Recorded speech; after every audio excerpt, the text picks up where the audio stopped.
I bet Pate knows. Josh Pate with us at Late Kick Josh on Twitter. We are how many days from the kick of college football, Josh?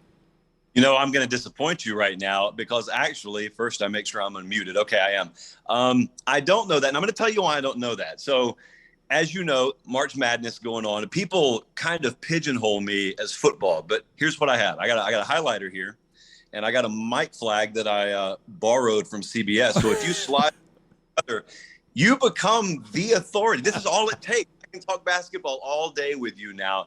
And so I don't know. I mean, I'm into the round ball stuff. This college football, I can like shave the edges off, but I think 140 something sounds about right, doesn't it? Yeah. So before we get into college football, where were you on your Final Four though? Because I've already lost. It's almost impossible to lose 3 of your Final Four in the first weekend, but that's what I've done. Yeah, I think I'm 2 out of 4 done. I got Arizona winning the whole thing, and also I have Arkansas in the Final Four. Oh, wow. Hey, look at this. There's the pig nose. I'm still more alive than most, apparently. I guess you were up late last night sweating Arizona, though. Yeah, and also, I kind of attached myself onto the Iowa State fan base. I actually have Iowa State T-shirts that a bunch of the fan base sent me. So after our show last night, I was wearing one of those like cartoon Hawkeye T-shirts around the office, and I never cracked a smile, which is the key. When you're around the staff, you have to sell it as if I am of Iowa State, which right now I'm happy to be because we. Yeah, well, they're not going to like the fact you called it a Hawkeye. Yeah. Right. Hey, it's actually a card. It makes no sense. It's a Cardinal, but they're the Cyclones. I've never understood that.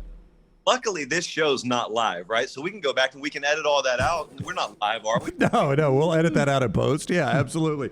Josh Pate is with us at Late Kick Josh 24/7 Sports. So who do you actually feel good about, though? That's what we've talked this whole show about today. I know the teams that are left. I don't feel good about any of them.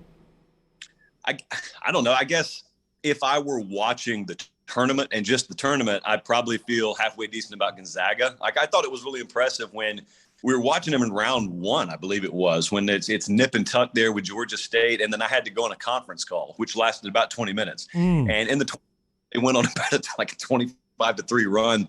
I mean, I guess I would feel good about them, but here's where it kind of ties into football. Everything we're talking about represents what you love about March Madness. This is all great. Everyone loves it. Here's what I hate.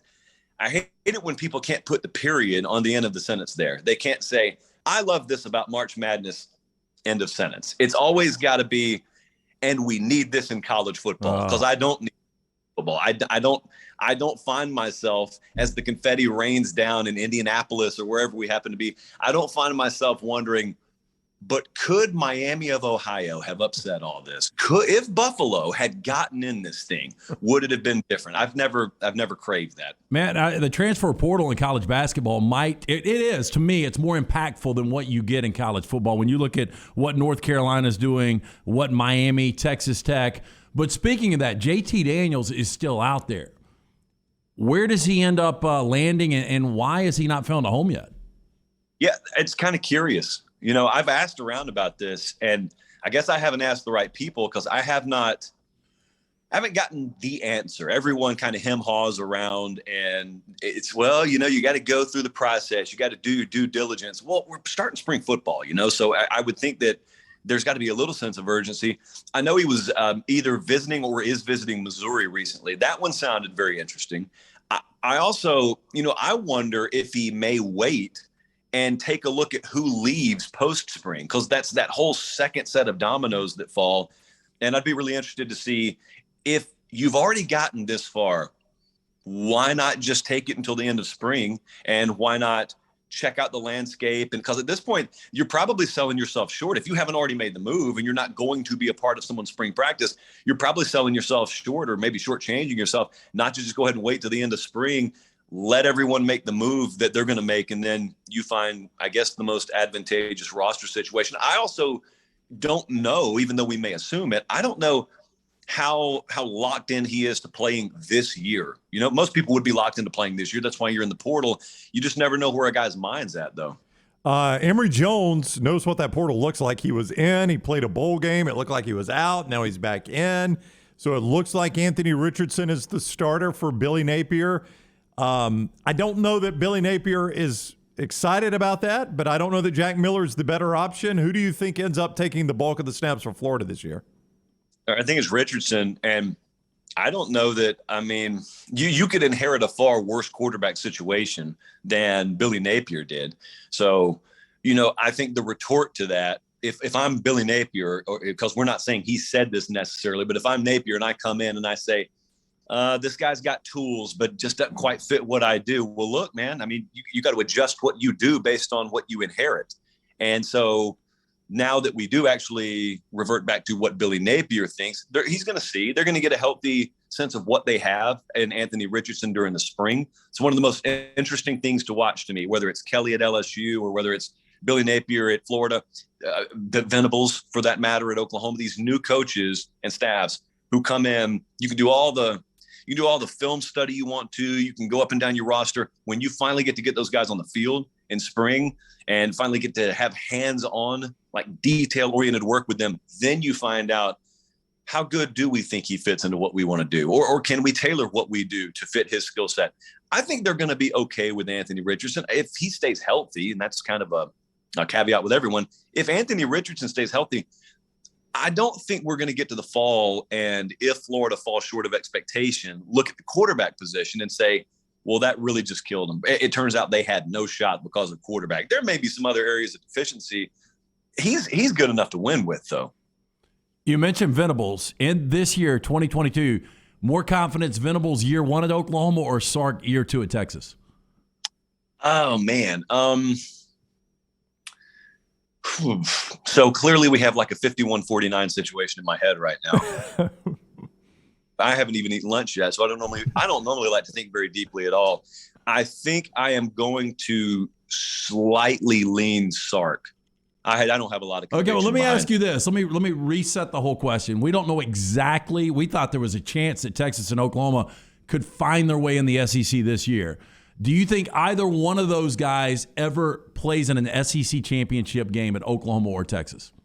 I'm just going to say yes. Okay. I'm going to guess that there's going to be 1 year where someone just pops one, whether it be recruiting very well, like Texas signed a top 5 class. And I'll tell you what they did. They didn't just load up on what I call cotton candy pieces, which is a bunch of wide receivers. They got really, really good line of scrimmage depth that they started to build there. They've got Quinn Ewers, who was the top quarterback from a cycle ago. So they're well on their way. There's all that cultural stuff that you can't quantify and you always wonder about with Texas. But, they love at Oklahoma, they love Brent Venables. They would tell you he is our Sam Pittman. He is our guy. He is our perfect fit. He fits us better than Lincoln Riley fit us. Again, these are intangibles. These are things you can't quantify. But I do believe, given the access to talent that both of those programs have, particularly Texas, yeah, I'll roll the dice on that 1 year. Also, if you could tell me when Nick Saban's timeline has him hitting the exit door, that would greatly help me answer this question. Yeah, I'll say yes. Why not? Yeah, every coach in the SEC wants that piece of information. Josh Pate is with us at Late Kick Josh on Twitter. See him on 24/7 Sports. Tennessee, as we are talking, has just gotten a quarterback commitment from a 5-star quarterback out in California, Nicholas Iamaleava, from out in Long Beach. Now, he doesn't sign until the 2023 class. This blew me away, though. Your organization, 24/7 Sports, reports this is the first 5-star quarterback that they have gotten in 20 years. That blows me away. But it's not the guy who I thought it was. Like when you said 20 years ago, I thought it was Casey Clausen. It's a guy named James Banks in 2002. Which I would have gone Clausen too. Yeah, Casey Clausen was my first thought when I saw this. And then I'm looking, it's a guy named James Banks who I don't even think he played there.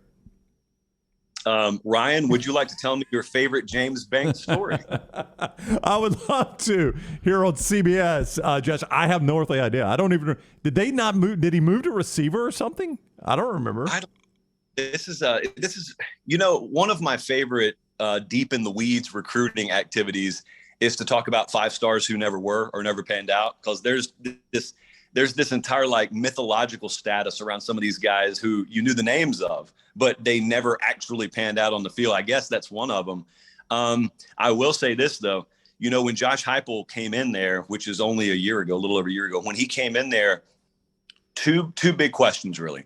One was, it seems like he was on the backside of his tenure at UCF. Like, why did Tennessee hire him? That was the first. And the second was kind of the same way they talk about Brian Harsin. Is he going to be able to recruit in the SEC? Well, now that you read this headline, now that that's out in the open, it was anticipated for a little while, but now that it's out in the open, I wonder what people say about that. Because I know the first retort from the doubters will be, yeah, but the only way they got him is because of NIL. Well, it's on the table now.